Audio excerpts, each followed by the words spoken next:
देखिए पहले सुनिए, बिहार का वन रिपोर्ट 2023। यहाँ 23 क्यों लिखाए हैं? क्योंकि ये रिपोर्ट जनवरी 2025 में आया है। तो देखिए ये पूरा भारत का एक साथ ही आता है, और ये जो निकालता है वो कौन है? वन सर्वेक्षण संस्थान, यानी भारतीय वन सर्वेक्षण संस्थान। ये कहाँ पे है? देहरादून। ये क्या करता है? प्रत्येक 2 वर्ष में जो वनों का आवरण या वृक्षारोपण के बारे में ये रिपोर्ट जारी करता है, हर 2 साल पे। और इसकी शुरुआत कब से हुई थी? 1987 से। पहला साल यानी पहली बार जो वन रिपोर्ट पेश किया गया था, कब किया गया था? 1987 में। और उसके बाद हर 2 वर्ष पर क्या होता है? वन रिपोर्ट पेश होता है। तो अभी 2023 का आया है, अब फिर 1-1.5 साल बाद 2025 का आएगा। और ये जो रिपोर्ट है ये बिहार का 18वां वन रिपोर्ट है। ये करता है क्या है? पहले पूरे भारत का निकालता है, और भारत के बाद राज्य का भी अपना अलग अलग निकालता है। तो हम लोग भी बिहार स्पेशल देख रहे हैं, तो बिहार की बात करेंगे। तो पहला सवाल तो यही पूछा जाता है, 2023 में लाया गया जो वन रिपोर्ट है, ये कौन सा वन रिपोर्ट है? 18वां। ये कौन लाता है? भारतीय वन सर्वेक्षण संस्थान देहरादून। कभी कभी ऐसा भी पूछ दिया गया सेंट्रल एसएससी में, भारतीय वन सर्वेक्षण संस्थान कहाँ पे है? तो है देहरादून। ये 1987 से जारी कर रहा है, और प्रत्येक 2 वर्ष पे ये जारी करता है। अब ये जाहिर सी बात, इतना बड़ा जंगल है, इसके पता करने के लिए सैटेलाइट से भी यूज करता है, या रिमोट सेंसिंग सैटेलाइट सबसे पता करता है, ये समय तो लगेगा ही ना। तो ये 2023 का है रिपोर्ट, ये अभी आया है। तो समझिए अगले 2 साल तक ये रिपोर्ट काम आएगा, यानी 25-26 पूरे एग्जाम तक काम आएगा। फिर उसके बाद 2025 का रिपोर्ट आएगा 2027 के जनवरी के आसपास। तो अगर 25 और 26 में जो भी एग्जाम होगा, आपको इसी के हिसाब से चलना पड़ेगा। तो यहाँ जो हम लोग सबसे बड़ा सवाल आता है, वन किसे कहते हैं? वन क्या होता है? ठीक है। अच्छा, वन एवं वृक्षारोपण आरोहण किसे कहते हैं? वृक्षारोहण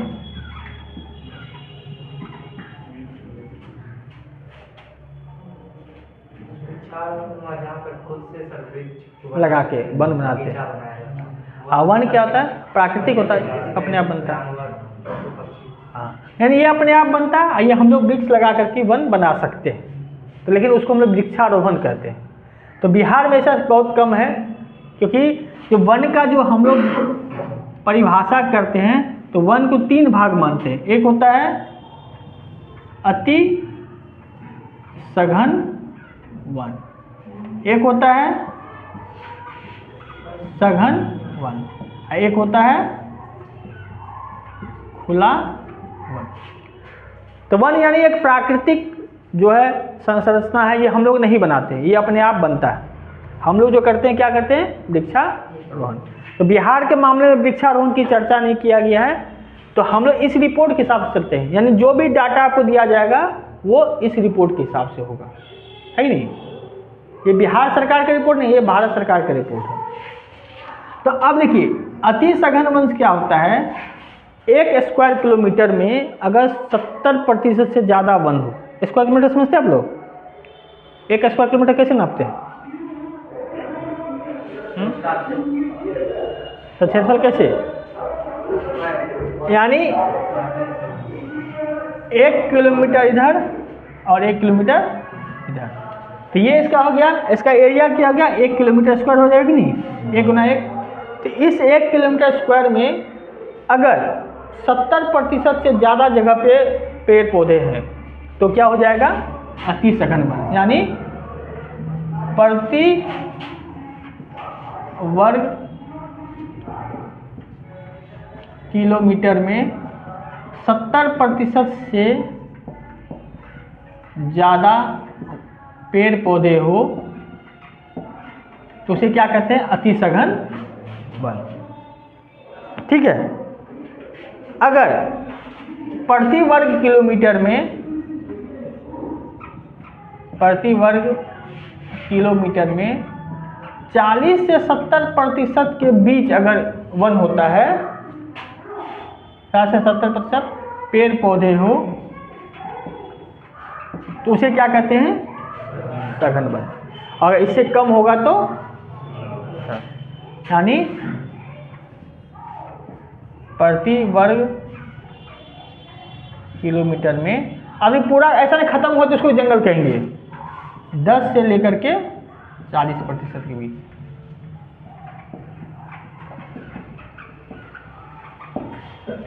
अब पता चला अगर ये 10 नहीं लगाते तब तो मान लीजिए एक ही पेड़ न, तो उसको भी आप वन मान लेते, है कि नहीं? तो देखिए वन जो कहा जाता है, वन एक प्राकृतिक संरचना है जो अपने आप बनती है। बनने के पीछे कारण क्या होता है? वहाँ का मिट्टी, वहाँ का जलवायु। अब भाई जब वहाँ का मिट्टी अगर उपजाऊ हो, वहाँ लगातार बारिश होती हो और वहाँ वर्ष भर धूप पड़ता हो, तो पेड़ तो होगा ही ना। अब पता चला कोई ऐसा जगह है रेगिस्तान जहाँ धूप तो वर्ष भर पड़ता है लेकिन बारिश ही नहीं होता है, तो वहाँ होगी? तो ये क्या होता है? वहाँ के भौगोलिक कारण के कारण पेड़ पौधे बनते हैं। अब वृक्षारोहण क्या होता है? ये आप हम लोग लगाते हैं, जैसे आप लोग आम का बागान लगा दिए, है कि नहीं? तो ये अलग चीज़ है। वन क्या है? वन की जो परिभाषा दी गई है वो 3 प्रकार से, अति सघन वन, सघन वन और खुला वन। अगर प्रति वर्ग किलोमीटर में यानी 1 किलोमीटर के स्क्वायर में अगर 70% से ज़्यादा पेड़ पौधे हो तो उसे क्या कहते हैं? सघन वन। अगर 40 से 70 के बीच में हो तो उसे क्या कहेंगे? सघन वन। और 10 से 40 के बीच में हो तो खुला वन। ठीक है, क्लियर इतना? ये तो आपका ये कॉन्सेप्ट है। अब हम लोग डाटा देखेंगे बिहार में कितना कितना वन है। ठीक है, देखिए ये तो वन की परिभाषा है। अति सघन वन किसे कहते हैं, सघन वन किसे कहते हैं और खुला वन किसे कहते हैं। अब बिहार की बात करते हैं तो बिहार में अति सघन वन कितने हैं? 3,787 वर्ग किलोमीटर। देखिए ऐसे आपको पता है बिहार का क्षेत्रफल कितना है? बिहार का 94,163 वर्ग किलोमीटर, ये तो याद है। इतने जमीन में मात्र 387 किलोमीटर में जो है वो क्या है? अति सघन वन है।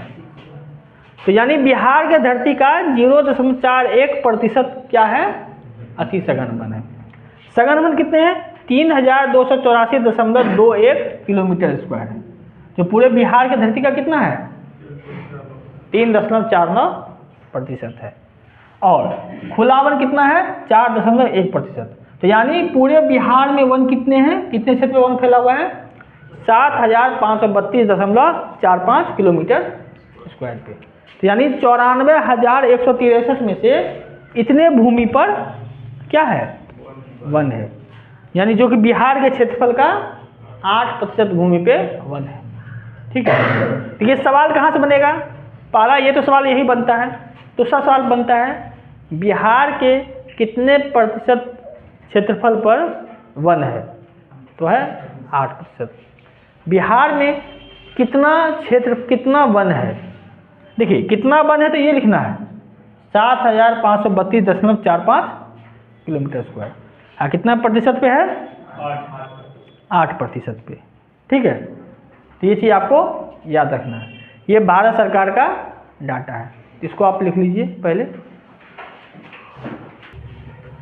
देखिए यहाँ जो बताया क्षेत्रफल के आधार पर सबसे अधिक वन किसमें है? तो क्षेत्रफल यानी एरिया के हिसाब से तो सबसे ज़्यादा एरिया किसमें? जंगल कहाँ पे है? कैमूर में। उसके बाद पश्चिमी चंपारण और उसके बाद जमुई में। और सबसे कम जंगल कहाँ पे है? शेखपुरा में। उसके बाद और फिर बक्सर। क्या एरिया के हिसाब से, तो आपको टॉप 3 सबसे ज़्यादा और टॉप 3 सबसे कम याद रखना है। देखिए याद रखिएगा, हमेशा या तो अच्छा या बुरा व्यक्ति ही जाना जाता है। क्रिकेट खेलते हैं ना, क्रिकेट में या तो जो सेंचुरी मारता है वैसी का नाम होता है, या जीरो पे उठता वही गाली सुनता है। 25-30 खेलने वाले क्यों कोई ना गाली देता है ना ही याद रखता है नहीं? कहीं भी जाइए आप, अगर बहुत पैसे वाले हैं, बहुत सीधा साधा, बहुत ईमानदार व्यक्ति है, तब भी इज्जत मिलेगा, या आप डॉन है, क्रिमिनल है, बदमाश है, तभी इज्जत मिलेगा। बीच वाले को कहीं इज्जत नहीं मिलता है। एग्जाम में भी जब भी पूछा जाता है तो टॉप 3 ही पूछा जाता है या टॉप बॉटम ही पूछा जाता है, ठीक है। तो टॉप 3 में सबसे ज़्यादा आप याद रखें कैमूर, फिर पश्चिमी चंपारण, फिर जमुई, और सबसे कम शेखपुरा, अरवल और बक्सर। लेकिन यहाँ क्या है, प्रतिशत के आधार पे। तो प्रतिशत के आधार पे आप कैसे तय कीजिएगा, जितना उसका क्षेत्र है जिला का उसमें कितना प्रतिशत है, तो उसके हिसाब से सबसे ज़्यादा कैमूर है। इसके यानी कैमूर का जितना क्षेत्रफल है उसका लगभग 30%, 30.5% पे जो है क्या है, जंगल है। जमुई का जितना क्षेत्रफल है उसके इतना प्रतिशत पे जंगल है, और यह है क्या है, कम वाला। तो यानी जितना उसका क्षेत्र उसका 1% भी जंगल नहीं है। तो ये सब आपको दिमाग में याद रखना पड़ेगा। और याद कब रखना पड़ेगा, जब आपका एग्ज़ाम नज़दीक आते रहेगा। तो ऐसे देखिए, हम बार बार करें एग्जाम सब एक साथ नहीं, अभी से पढ़ते रहिए, पढ़ते रहिएगा तो धीरे धीरे 3 बार 4 बार पढ़िएगा तो अपने आप आपको याद में आ जाएगा। ऑप्शन देख करके याद में आ जाता है। याद सबको नहीं रहता, ये हमें भी पता है, लेकिन हम लोगों को क्या होता है, ऑप्शन देख लेते हैं तो मतलब वो कैमूर सर बताए थे तो कैमूर होगा, है कि नहीं, शेखपुरा सबसे कम होगा, एक अनुमान पे भी चल जाता है। तो उसको हम लोग तुक्का नहीं कहते, उसको कहते हैं कि आपका सबकॉन्शियस माइंड में है। जैसे आप लोग जब आगे पढ़ेंगे, वैसे तो आप लोग के पास एक विषय नहीं है, हम लोगों के पास 2 तरह का माइंड होता है, एक होता है कॉन्शियस, एक होता है सबकॉन्शियस। कॉन्शियस माइंड होता है जो अभी आप लोग पढ़ रहे हैं या कोई चीज़ देख रहे हैं, वो चीज़ आपको अभी याद आएगा, फिर आगे चल के भूल जाइएगा। जैसे मान लीजिए अभी आप लोग एक क्लास में बैठे हुए हैं, सबको एक दूसरे का नाम पता है। आज से 15 साल बाद, 20 साल बाद आप किसी व्यक्ति को देखिएगा, बीच में आपका नाम भूला हुआ है, फिर देखा इसको कहीं देखे थे, कहाँ देखे थे, तो विजय GS अकेडमी देखे, तो नाम याद नहीं आ रहा, हल्का फुल्का होता है ना कभी कभी।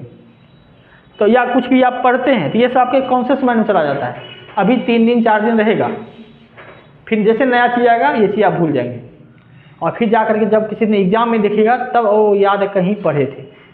एक होता है सबकॉन्शियस माइंड जो कभी आप नहीं भूलते, जैसे खाना पीना सोना, या जो आपका परम मित्र है उसका नाम आप जीवन में कभी नहीं मिलेगा, जो आपका पैसा ठग लिया हो उसका नाम आप कभी नहीं भूलते हैं, कभी भूलते हैं, या जो आपको कभी धोखा दिया हो या कभी आपको मारा पीटा हो उसका नाम नहीं भूलते हैं। तो उस आपको क्या है, वो आपको बार बार उसका याद करते हैं, बार बार उसके बारे में सोचते हैं, बार बार बदला लेने का सोचते हैं, तो आपके दिमाग में सेट हो जाता है। और जिसे कोई मतलब नहीं होता, एक बार याद किए छोड़ दिए।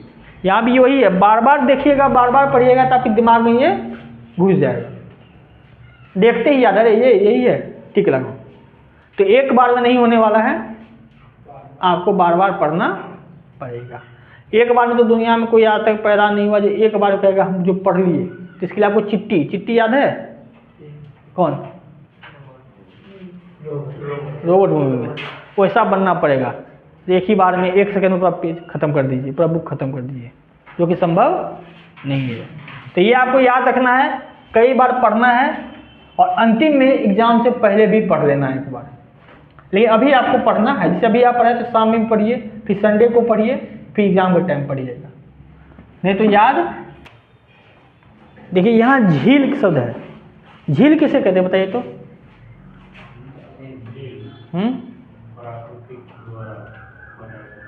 क्या सही है, सही कह रहे हैं, आगे बताइए।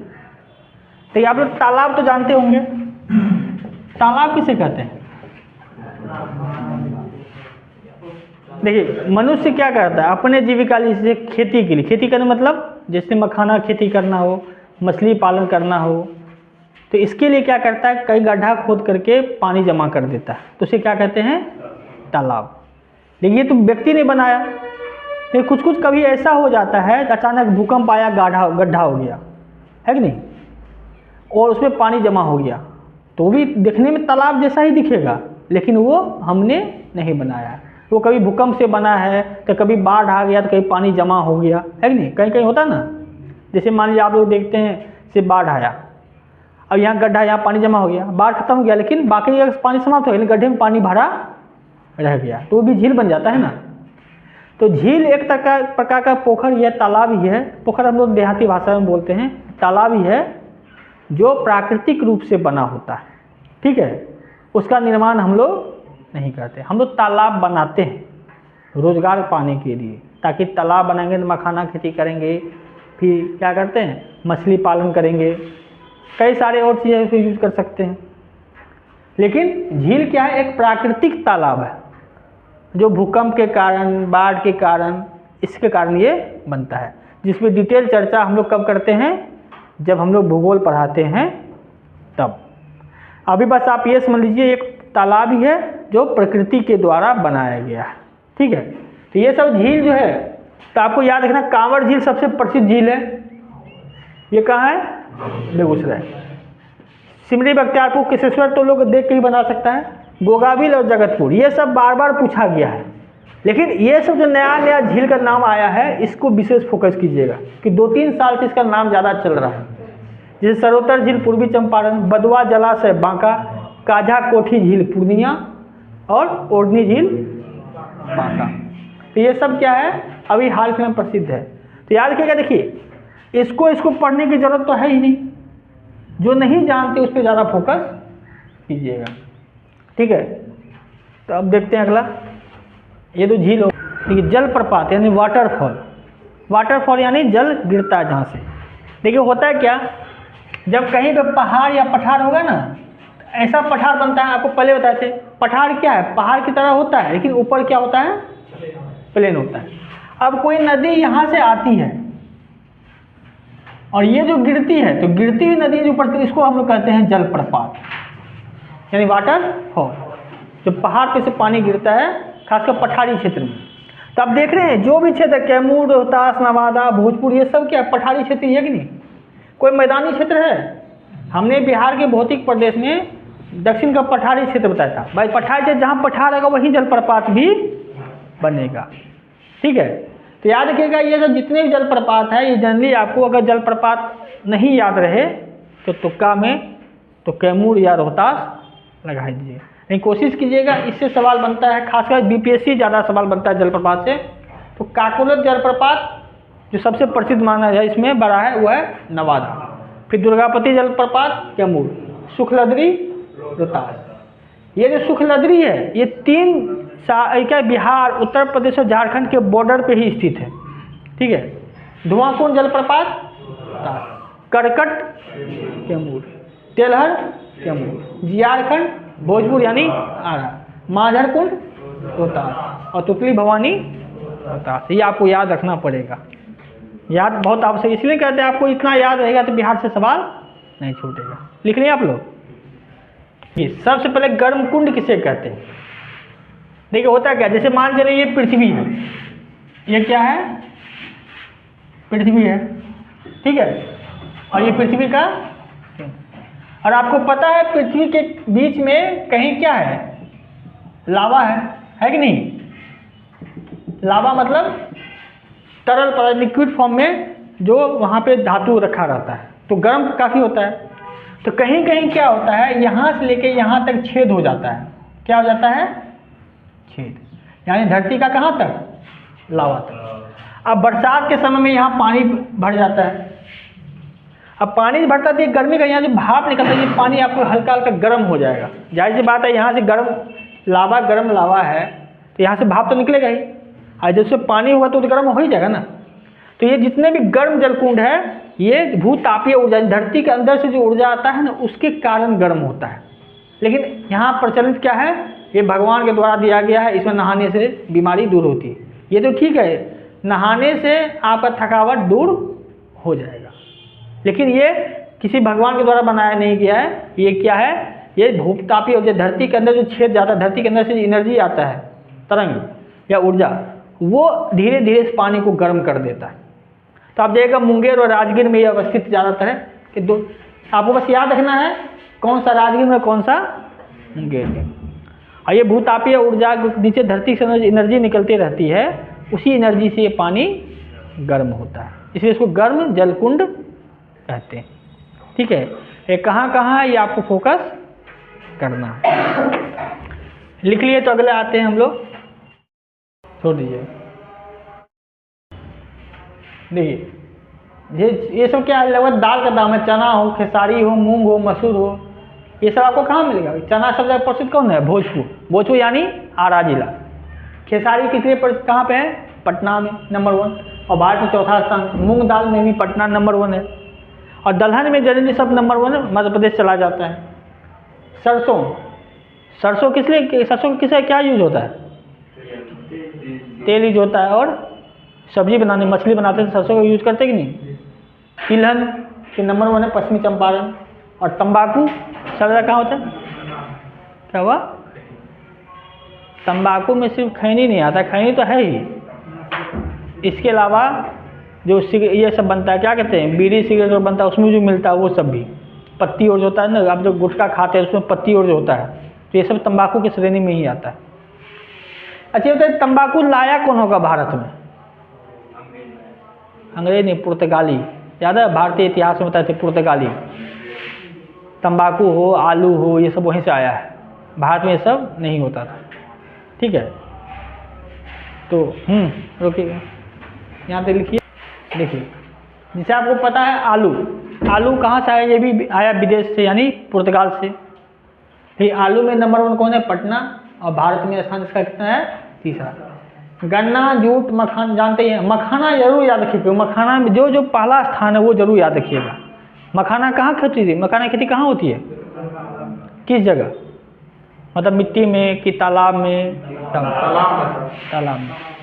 अब मखाना तो उसका फ्राई करके खाई अलग ही मजा आता है। आम, लीची तो जान ही रहे। मेस्ता किसे कहते हैं?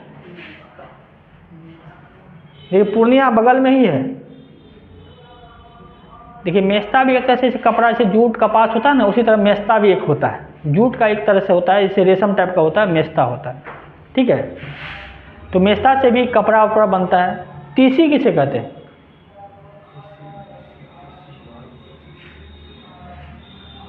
अरे तीसी से जो वही जो बोरा जो देखते हैं, बोरा बनता है ना, वो मिट्टी से बोरा जिसमें सामान गेहूँ ये सब पैक करते हैं, वो प्लास्टिक वाला दूसरा होता है, सोन बना। सोन जो कहते हैं, सोन की डंडी जो होती है उसी को तीसी कहते हैं। सोन जो अंत में देते हैं, संठी जो हम लोग निकालते हैं निकाल करके, तो वही तीसी है, तीसी का पौधा ही है वो, उसी से निकाल करके बोरा बनता है, जो देखते हैं मार्केट में कचहरी ढाला के पास चलिए बहुत मिलेगा आपको। तीसी उसको कहते हैं। मेस्ता एक तरह से जूट ही टाइप का होता है, इससे कपड़ा बनता है। तो मेस्ता में नंबर 1 पूर्णिया है। क्या चीज़? अब ये तुमको नहीं पता चने क्या कहते हैं, लेकिन मेस्ता नाम तुमको पता। मेस्ता से कपास, जूट, मेस्ता ये सब, हाँ वही पटुआ की तरह ही रहता है। हाँ सेम, आपको बहुत लोग नहीं पकड़ पाता है उसको। ठीक है, मेस्ता उसी की करते हैं। तो ये आपका होगा फसल बिहार से। कल जो बिहार में हम लोग देखेंगे, तो पहले खनिज कौन कौन सा है, कहाँ कहाँ बिहार में है, उसके बाद बिहार का वन रिपोर्ट पढ़ेंगे, यानी बिहार में कितना जंगल है, किस राज्य में ज़्यादा है, किस राज्य में कम है। उसके बाद हम लोग देखेंगे बिहार में कितने अभयारण्य है कि नहीं, कौन सा झील है, कौन सा जलप्रपात है, और तब जा कर के आखिरी में बिहार की जनसंख्या। लेकिन बिहार की जनसंख्या और भारत की जनसंख्या एक साथ पढ़ाया जाएगा, क्योंकि जनसंख्या से सवाल 3-4 सवाल होता है। ठीक है, तो आज के इतना ही रहने क्लास। बिहार है तो बिहार का अर्थ है नहीं, बिहार का जहाँ पर रहते हैं स्थल, आवास। ठीक है, बिहार मतलब ये आप वो नहीं समझिए वो बिहार घूमने वाला टाइप का है। जैसे आप याद है बौद्ध धर्म में चैत्य और स्तूप देखे थे, चैत्य और बिहार। चैत्य मतलब जहाँ पे बौद्ध का वो अवशेष रखा था, पूजा स्थल। अब बिहार जहाँ पे बौद्ध भिक्षु रहते हैं। तो यहाँ पे पक्षी बिहार आप घूमने भी कर सकते हैं, पक्षी घूमने भी आते हैं। तो ये सब क्या, कांवड़ पक्षी बिहार। यहाँ सोचिए, यहाँ रसिया से गर्मी के महीने में पानी पीने चले आते हैं, है नहीं, दूसरे देशों से भी आते हैं।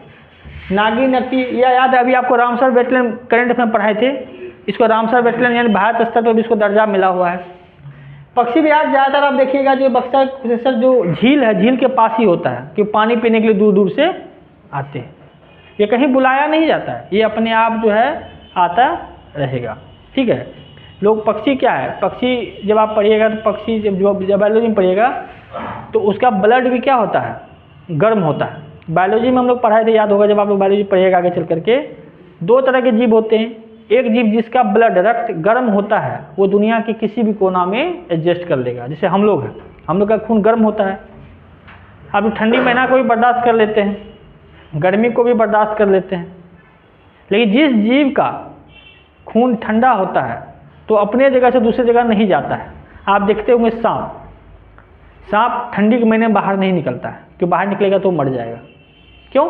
क्योंकि वो जो अभी का जो मौसम है, ये मौसम सांप के लिए सबसे बेहतरीन मौसम है। पता है, हवा पीने के लिए बाहर निकलता है। क्यों? अब नीचे का ज़मीन ज़्यादा ठंडा हो गया, अब तो धीरे धीरे सांप बाहर निकल के घूमना शुरू करता है शाम में। तो अगले यानी मार्च से लेकर जून जुलाई तक सांप का संख्या ज़्यादा रहता है। क्यों? कि नीचे का धरती अभी ठंडा है इसकी तुलना में, तो गर्म जगह पर आने की कोशिश करता है। तो कुछ ऐसे पक्षी क्या, पक्षी का खून भी क्या होता है, गर्म होता है, तो इसलिए दुनिया के किसी भी कोना में जा सकता है। इसीलिए ना रसिया का पक्षी यहाँ बिहार तक आ जाता है पानी पीने के लिए उड़ते उड़ते, लेकिन रसिया का सांप बिहार में नहीं आएगा। बिहार का सांप रसिया में जीवित नहीं रहेगा। क्यों? क्योंकि मौसम बदलते ही वो मर जाता है। कहने मतलब कि जैसे हम लोग का जो गर्म खून है 37.5 डिग्री टेम्परेचर है, हम लोग कहीं भी चले जाएंगे हम लोग का टेम्परेचर यही रहेगा। टेम्परेचर कंट्रोल होता है, अनियत तापी, यानी हम लोग तापमान में बदलाव नहीं आता है। तापमान में बदलाव आ रहा है तो आपको बीमार है कि नहीं? देखते हैं आप 37 डिग्री, आपको गर्मी महीने में भी 37 डिग्री टेम्परेचर रहता है, ठंडी महीने में भी रहता है, कोई असर पड़ता है? ऐसा थोड़ा ठंडी में हम लोग का शरीर का टेम्परेचर -10 चला जाता है या 10 चला जाता है। बाहर का माहौल कैसा भी रहे, लेकिन हम लोग के शरीर का माहौल हमेशा अंदर में वैसा ही रहेगा। अगर वैसा माहौल नहीं है तो आप बीमार है। ठीक है, तो ये सब जो झील है, कांवड़ झील पक्षी विहार बेगूसराय में है, नागी पक्षी विहार जम्मू में है, नकटी कहाँ है, जम्मू में, बक्सर कुशेश्वर तो पता ही है, गोगाविल कहाँ पे है, कटिहार, सुहियान पक्षी विहार आरा में है, सरायमान और हरियावाड़ा हिरन पार्क। अच्छा ये बताइए, बिहार के किस क्षेत्र को में मोर ग्राम है, मोर जहाँ ज़्यादा पाया जाता है? कहाँ? आरन। आरन में एक समय में हजारों हुआ करते थे, लेकिन लोग सब मार देता है, लोग सब का कोई विश्वास नहीं था, बच्चे सब मारना शुरू कर देते हैं। उसको आरन ग्राम का, ये मोर ग्राम का दर्जा भी मिला हुआ है। पहले के समय में रात जिस रात आप लोग बकरी और देखते हैं, आज से 15 साल पहले उस तरह मोर दिखाई देता था। आज तो पूरा एरिया खोजे आपको मोर दिखाई नहीं देगा, है लेकिन बहुत कम है, अभी भी है। लेकिन पहले क्या था, जैसे अभी चलते हैं रास्ता में कुत्ता बकरी दिख जाता है तो ऐसे बगल से निकल जाता था, लेकिन लोग आजकल क्या करते हैं, मार देता है, देखता है मार देता है। तो ये आप लिख लीजिए, ठीक है, लिख लिया है ना?